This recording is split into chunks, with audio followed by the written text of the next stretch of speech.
Here is a quick list of the top 10 questions I get from clients when they call for process serving.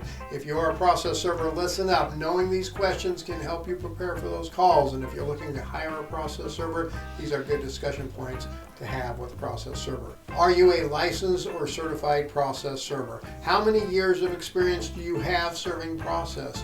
How do you handle difficult serves or evasive defendants? What is your success rate for serving legal documents?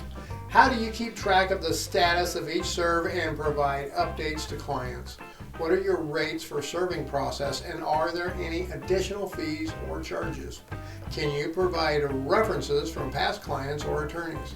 What is your process for attempting service, and how many attempts will you make? How do you ensure that documents are served in compliance with state law and court rules?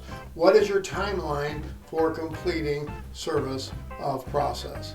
What other questions can you think of that a client should or does ask when talking to a process server? Let me know in the comments down below.